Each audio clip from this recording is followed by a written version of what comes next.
Hello everyone, welcome to study with Shri. हम लोग test series चला रहे हैं यूपी पीसीएस 2021 का। देखिए टेस्ट नंबर 87 है। 86 टेस्ट ऑलरेडी कंप्लीट हो चुका है। प्लेलिस्ट बना रखी है, आप लोग जाकर के वहाँ पे देख सकते हैं। देखिए अगर आप यूपी जेएससी की तैयारी कर रहे हैं, आरओ एआरओ की कर रहे हैं, यूपी एसआई की कर रहे हैं, लेखपाल की कर रहे हैं, एनटीपीसी आरआरबी ग्रुप डी की कर रहे हैं या फिर एसएससी की कर रहे हैं, तो आप लोगों के लिए टेस्ट काफ़ी फ़ायदेमंद है। तो स्टार्ट करते हैं। फर्स्ट क्वेश्चन है, लघु या मध्य हिमालय के संबंध में कौन सा कथन असत्य है? इस हिमालय का विस्तार बृहद हिमालय के उत्तर में है। इस हिमालय श्रेणी को महाभारत श्रेणी अथवा हिमाचल श्रेणी के नाम से भी जाना जाता है। यह पर्वत श्रेणी लगभग 50 किलोमीटर चौड़ी है। लघु हिमालय की ढाल पर छोटे छोटे घास के मैदान पाए जाते हैं जिन्हें कश्मीर में मर्ग कहते हैं। तो देखिए इसमें से आपका जो मध्य हिमालय है या लघु हिमालय, ठीक है, इसके संबंध में असत्य कथन बताना है आप लोगों को, ठीक है। तो देखिए इस हिमालय का विस्तार बृहद हिमालय के उत्तर में है, ठीक है। सबसे तो पहले ये देखिए ऊपर जो है कि सबसे ऊपर क्या है आपका ट्रांस हिमालय है, ठीक है। उसके बाद से आपका बृहद हिमालय है, ठीक है। उसके बाद से आपका लघु या मध्य हिमालय है। उसके बाद से आपका शिवालिक है। तो देखिए ये क्वेश्चन कह रहा है कि इस हिमालय का विस्तार बृहद हिमालय के उत्तर में है। देखिए आपका बृहद हिमालय तो ये हो गया आपका लघु हिमालय और ये हो गया आपका शिवालिक, ठीक है। तो ये क्वेश्चन क्या बोल रहा है कि बृहद हिमालय के उत्तर में है लघु हिमालय। तो लघु हिमालय आपका ये है और बृहद हिमालय के उत्तर में है। ये उत्तर है कि दक्षिण है? तो ये है आपका दक्षिण। देखिए ऊपर होता तो उत्तर में रहता, ठीक है। तो यही पहला वाला ही गलत हो जाएगा कि ये बृहद हिमालय के उत्तर में है, नहीं, ये आपका बृहद हिमालय के दक्षिण में है। देखिए इस हिमालय श्रेणी को महाभारत श्रेणी और हिमाचल श्रेणी के नाम से भी जाना जाता है। ये बिल्कुल सही है। यह पर्वत श्रेणी लगभग 50 किलोमीटर चौड़ी है। ये भी सही है। लघु हिमालय की ढाल पर छोटे छोटे घास के मैदान पाए जाते हैं जिन्हें हम कश्मीर में क्या बोलते हैं? तो मर्ग बोलते हैं। तो ये भी आपका सही है। तो गलत कौन सा है आपका? तो ये पहला वाला ऑप्शन गलत है, ठीक है। ये पहला हो जाएगा। नेक्स्ट क्वेश्चन देखते हैं। नर्मदा तथा सोन नदी निम्न में से कौन सा अपवाह प्रतिरूप बनाती है? वृक्षाकार अपवाह प्रतिरूप, जालीनुमा अपवाह प्रतिरूप, आयताकार अपवाह प्रतिरूप, अर्य अपवाह प्रतिरूप। तो देखिए नर्मदा और सोन नदी की बात की जा रही है यहाँ पे, ठीक है। ये नदियाँ जो है कि इसका अपवाह जो है प्रतिरूप कैसा है, मतलब कैसा अपवाह प्रतिरूप बनाती हैं? तो देखिए ये बनाती हैं आपका अर्य अपवाह प्रतिरूप। ये फोर्थ ऑप्शन आपका सही है। देखिए इसमें क्या होता है कि नदियाँ जो है ना कि एक स्थान से निकल करके चारों तरफ जो है कि प्रसारित होती हैं, ठीक है, कई धाराओं में बट जाती है। या फिर ऐसे हम समझ सकते हैं कि किसी उच्च शिखर के चारों ओर जल धाराओं के प्रवाह से निर्मित प्रतिरूप को हम क्या कहते हैं? जो मतलब संरचना बनता है उसको हम कहते हैं अर्य अपवाह प्रतिरूप, ठीक है। नेक्स्ट क्वेश्चन देखते हैं। जलोढ़ मृदा के संबंध में कौन सा कथन असत्य है? भारत के उत्तरी मैदान में जलोढ़ मृदा का सर्वाधिक विस्तार हुआ है। जलोढ़ मृदा को काप मृदा या कछारी मृदा भी कहते हैं। जलोढ़ मृदा में फास्फोरस, नाइट्रोजन तथा ह्यूमस की पर्याप्त मात्रा पाई जाती है और भारत में सबसे अधिक भूभाग पर जलोढ़ मिट्टी ही पाई जाती है। तो देखिए जो जलोढ़ मिट्टी है उसके संबंध में आपका असत्य कथन पहचानना है। इसमें असत्य कथन कौन सा है? तो भारत के उत्तरी मैदान में जलोढ़ मृदा का सर्वाधिक विस्तार हुआ है। बिल्कुल सही है कि उत्तरी मैदान में जो है कि जलोढ़ मृदा का सर्वाधिक विस्तार हुआ है। जलोढ़ मृदा को काप मृदा और कछारी मृदा के नाम से भी जाना जाता है, ठीक है। तो ये भी आपका सही है कि इसको काप मृदा भी बोलते हैं और कछारी मिट्टी भी बोलते हैं जलोढ़ मिट्टी को। देखिए जलोढ़ मृदा में फास्फोरस, नाइट्रोजन, ह्यूमस की पर्याप्त मात्रा पाई जाती है, ठीक है। तो जलोढ़ मृदा जो है उसमें आपका ये किसकी पर्याप्त मात्रा पाई जाती है? तो उसमें जो है कि आपका पोटास और चूना प्रचुर मात्रा में पाया जाता है, न कि ये फास्फोरस, नाइट्रोजन, ह्यूमस, ठीक है। ये तो उसमें इसकी कमी पाई जाती है, ठीक है। ये पर्याप्त मात्रा में पाया नहीं, पर्याप्त मात्रा में क्या पाया जाता है? तो आपका पोटास, चूना प्रयुक्त ये प्रचुर मात्रा में पाया जाता है। और फास्फोरस हुआ, नाइट्रोजन हुआ और ह्यूमस हुआ, ये जो है कि इसकी कमी होती है। ठीक है, भारत में सबसे अधिक भूभाग पर जलोढ़ मिट्टी ही पाई जाती है। देखिए लगभग ना 43.4% जो है कि भारत में ये मतलब सबसे ज़्यादा यही पाया जाता है। ठीक है, तो ये हो जाएगा आपका कौन सा, गलत हो जाएगा आपका, गलत सत्य है ये थर्ड वाला ऑप्शन। नेक्स्ट क्वेश्चन देखते हैं। विश्व के प्रमुख पठार व उनकी अवस्थिति का गलत युग्म बताइए। ग्रेट बेसिन पठार संयुक्त राज्य अमेरिका, कोलंबिया पठार ऑस्ट्रेलिया, मेसेटा पठार स्पेन का आइबोरियन प्रायद्वीप, यूनान का पठार जो है कि लाओस। तो इसमें क्या करना है कि उसकी जो अवस्थिति है उसका गलत युग्म बताना है आप लोगों को। ठीक है, तो गलत युग्म कौन सा है, तो देखिए ये दूसरा है। ग्रेट बेसिन पठार तो संयुक्त राज्य अमेरिका में, मेसेटा पठार ये स्पेन का आइबेरियन प्रायद्वीप में, और यूनान का पठार जो है कि लाओस में। देखिए यूनान का जो पठार है ना, ये लाओस के अतिरिक्त और कहाँ कहाँ फैला हुआ है, तो म्यांमार में, चीन में, वियतनाम में ये फैला हुआ है। और कोलंबिया का पठार जो है कि आपका ये ऑस्ट्रेलिया में नहीं है, ये कहाँ पे, तो ये आपका संयुक्त राज्य अमेरिका में अवस्थित है कोलंबिया का पठार। ठीक है, तो ये आपका सेकेंड ऑप्शन गलत है। नेक्स्ट क्वेश्चन देखते हैं। निम्न में से प्रसुप्त ज्वालामुखी कौन सा है। फ्यूजीयामा, मौना लोआ, एकांकागुआ, चिंबोराजे। तो देखिए प्रसुप्त ज्वालामुखी के बारे में पहले समझ लेते हैं हम कि प्रसुप्त पहले तो ये समझ लेते हैं ज्वालामुखी होता क्या है। ठीक है, तो देखिए ज्वालामुखी जो है ना कि पृथ्वी की सतह पे, मान लीजिए पृथ्वी है, इसकी सतह पे ऐसा कोई दरार होता है या मुख होता है, उसमें से क्या होता है कि पृथ्वी के भीतर से गर्म लावा, गैस और राख बाहर आती रहते हैं। ठीक है, तो इसको हम क्या बोलते हैं, ज्वालामुखी बोलते हैं। देखिए ज्वालामुखी में प्रसुप्त ज्वालामुखी किसे बोलते हैं, तो प्रसुप्त ज्वालामुखी वो ज्वालामुखी होता है जो कभी पहले फटा हुआ है और मतलब बीच में वो थोड़ा सा मतलब नॉर्मल हो गया है और इन फ्यूचर उसको जो है कि फटने की आशंका है, उसको हम बोलते हैं प्रसुप्त ज्वालामुखी। ठीक है, तो प्रसुप्त ज्वालामुखी कौन सा है, तो देखिए फ्यूजीयामा ये जो है कि आपका मौना लोआ, एकांकागुआ और चिंबोराजे, इसमें से कौन सा है, तो ये है आपका फ्यूजीयामा, ये आपका प्रसुप्त ज्वालामुखी है। ठीक है, ये फ्यूजीयामा जो है कि कहाँ पे पाया जाता है, तो ये जापान में ये ज्वालामुखी है। देखिए मौना लोआ ये जो है कि आपका सक्रिय ज्वालामुखी है, ये हवाई द्वीप की है।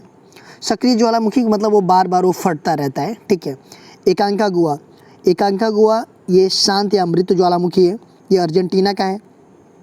और चिंबोराजे ये जो है कि इक्वाडोर का है। देखिए शांत या मृत ज्वालामुखी इट मीन्स कि वो इन फ्यूचर में उसकी फटने की संभावना बहुत कम है, मतलब नगण्य के बराबर है। ठीक है, वो कभी ऐसा लग रहा है कि वो फटेगा नहीं, तो उसको हम शांत या मृत ज्वालामुखी बोलते हैं। नेक्स्ट क्वेश्चन देखते हैं। महिगीर जनजाति के संबंध में असत्य कथन की पहचान कीजिए। इस जनजाति के लोग मुख्यतः उत्तर प्रदेश के बिजनौर जिले में निवासित हैं। ये आपसी बोलचाल में खड़ी बोली जैसी भाषा का प्रयोग करते हैं। इन जनजाति के कतिपय उल्लेख महाभारत में भी मिलते हैं और सामान्यतः यह मछुआरा पेशे वाली जनजाति जैन धर्म के अनुयायी हैं। तो महिगीर जनजाति जो है ये, इसके बारे में असत्य कथन पहचान करना है। तो देखिए ये जनजाति जो है कि ये जनजाति के लोग उत्तर प्रदेश के बिजनौर ज़िले में निवास करते हैं। ये तो बिल्कुल सही है, गलत नहीं है। ये आपसी बोलचाल में कौन सी भाषा का प्रयोग करते हैं, तो ये खड़ी बोली का प्रयोग करते हैं, ये भी बिल्कुल सही है। इस जनजाति के कतिपय उल्लेख महाभारत में भी मिलते हैं, सही बात है कि ये महाभारत में मिलते हैं इस जनजाति का। ये लास्ट है कि सामान्यतः यह मछुआरा पेशे वाली जनजाति जैन धर्म के अनुयायी है। ठीक है, तो ये मछुआरा पेशे वाली तो जनजाति है, लेकिन ये किसकी अनुयायी है, तो ये जैन धर्म की अनुयायी नहीं है, ये आपका इस्लाम धर्म की अनुयायी है। ठीक है, तो ये आपका गलत हो जाएगा, फोर्थ ऑप्शन। नेक्स्ट क्वेश्चन देखते हैं। निम्नलिखित में से कौन अभिलेख आपत्ति काल के लिए 2 कोष्ठागारों का उल्लेख करता है। खारवेल का हाथी गुम्फा अभिलेख, सोहगौरा कांस्य फलक अभिलेख, पिपरहवा कलश अभिलेख और अशोक का लुम्बिनी स्तंभ अभिलेख। तो ये क्वेश्चन बोल रहा है कि कौन सा वो अभिलेख आपत्ति काल के लिए 2 कोष्ठागारों का उल्लेख करता है? तो वो कौन सा है? तो वो है आपका सोहगौरा काशीफलक अभिलेख। ये सेकेंड ऑप्शन आपका सही है। देखिए, मौर्य शासक जो अशोक महान थे, उनके इतिहास की संपूर्ण जानकारी जो है कि उनके अभिलेखों से ही मिलती है। ठीक है, देखिए अशोक के जो अभिलेख थे उसको सबसे पहले जो है कि किसने पढ़ा था? तो जेम्स प्रिंसेस ने पढ़ा था 1837 ईस्वी में। ठीक है, और ये अशोक के जो सोहगौरा काशीफलक अभिलेख है और एक और महास्थान अभिलेख, इससे जो है कि आपत्ति काल के लिए 2 कोष्ठागारों का उल्लेख मिलता है इसी अभिलेखों में 2। देखिए, कोष्ठागारों का मतलब क्या होता है? कोष्ठागारों का मतलब है जहाँ पर बहुत सारा धन रहता है, उसको हम कोष्ठागार कहते हैं। नेक्स्ट क्वेश्चन देखते हैं। हड़प्पा टीले के बारे में प्रथम उल्लेख निम्नलिखित में से किसने किया? Charles Masson, Dayaram Sahni, Rakhaldas Banerjee, Alexander Cunningham. तो हड़प्पा टीले के बारे में प्रथम उल्लेख निम्नलिखित में से किसने किया? तो इसका उल्लेख किया आपका चार्ल्स मैसमन ने। देखिए, ये जो है कि हड़प्पा टीले के बारे में सबसे पहले इन्होंने उल्लेख किया 1826 ईस्वी में। देखिए, यह टीला पाकिस्तान के मोंटगोमरी जिला में रावी नदी के किनारे जो है कि ये स्थित है। देखिए, दयाराम शाहिनी की बात करें तो इन्होंने क्या करवाया था? 1921 में ये खुदाई करवाया था। किसके डायरेक्शन में? तो ये जॉन मार्शल के डायरेक्शन में। तो सबसे पहले खुदाई का कार्य जो है कि ये दयाराम शाहिनी ने करवाया था। लेकिन ये क्वेश्चन कह रहा है कि हड़प्पा टीले के बारे में प्रथम उल्लेख किसने किया? तो ये 1826 में ये चार्ल्स मैसमन ने किया था। नेक्स्ट क्वेश्चन देखते हैं।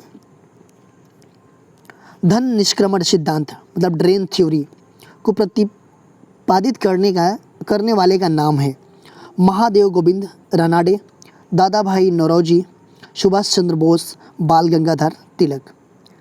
धन निष्क्रमण सिद्धांत मतलब ड्रेन थ्योरी को प्रतिपादित करने वाले का नाम क्या है? तो नाम है इनका दादा भाई नौरोजी। ये सेकेंड ऑप्शन आपका सही है। देखिए, दादा भाई नौरोजी की पुस्तक है एक Indian poverty and un British rule in India. ये 1901 की पुस्तक है और इसके द्वारा जो है कि धन निष्क्रमण सिद्धांत प्रतिपादित किया गया है। ठीक है, देखिए सबसे पहले तो ये समझ लेते हैं कि धन निष्क्रमण सिद्धांत या ड्रेन थ्योरी ये है क्या।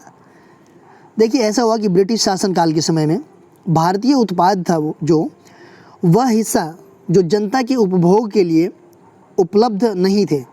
ठीक है, वो क्या होते कि राजनीतिक कारणों के से इसका जो है कि प्रवाह कहाँ हो गया? तो इंग्लैंड की ओर हो गया था। ठीक है, और इसके बदले में भारत को कुछ मिलता भी नहीं था। इंग्लैंड को जाता था लेकिन मिलता भी नहीं था। तो इसी को धन निष्कर्षण की संज्ञा दी गई है। समझ गए आप लोग? नेक्स्ट क्वेश्चन देखते हैं। सुदर्शन झील का सर्वप्रथम उल्लेख किस में मिलता है? गिरनार अभिलेख में, हाथी गुम्फा अभिलेख में, रामचरितमानस में, अशोक के 13वें अभिलेख में। तो सुदर्शन झील का सर्वप्रथम उल्लेख किस में मिलता है? तो ये मिलता है आपका गिरनार अभिलेख में। देखिए, सुदर्शन झील का निर्माण का उल्लेख जो है कि रुद्रदामन के गिरनार अभिलेख में मिलता है। ठीक है, इस झील का निर्माण जो है कि चंद्रगुप्त मौर्य के समय में पुष्यगुप्त वैश्य ने करवाया था। ठीक है, नेक्स्ट क्वेश्चन देखते हैं। निम्न में से कौन सी एक अति सक्रिय अधातु है जो वायु में खुला छोड़ देने पर आग पकड़ लेती है? Bromine, iodine, sodium, phosphorus. कौन सी अति सक्रिय अधातु के बारे में पूछा जा रहा है कि जो खुला में छोड़ देने पे आग पकड़ लेती है? तो कौन सी अधातु है? तो वो है आपका फास्फोरस। देखिए, फास्फोरस, ब्रोमीन और आयोडीन ये जो तीनों अधातु हैं। ठीक है, लेकिन अधातु क्या होता है ना कि जल से अभिक्रिया नहीं करते हैं, ये वायु में जो है कि बहुत सक्रिय हो जाती हैं। ठीक है, देखिए इन तीनों में जो ये फास्फोरस है वो जो है कि बहुत सक्रिय अधातु है, इसको वायु में खुला छोड़ देने पर आग पकड़ लेती है। देखिए, सोडियम जो है कि यह एक धातु है, इसको कहाँ किस में रखा जाता है सोडियम को?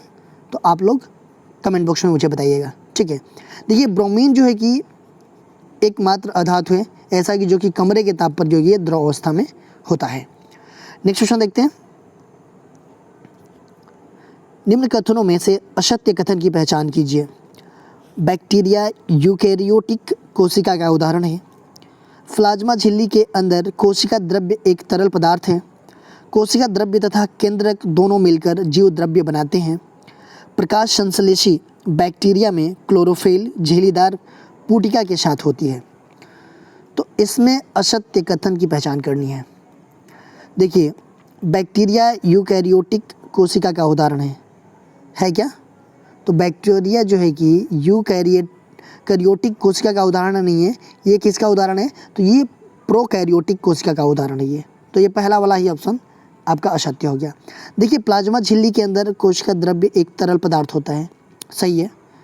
कोशिका द्रव्य और केंद्रक दोनों मिलकर जो है कि जीव द्रव्य बनाते हैं, ये भी सही है।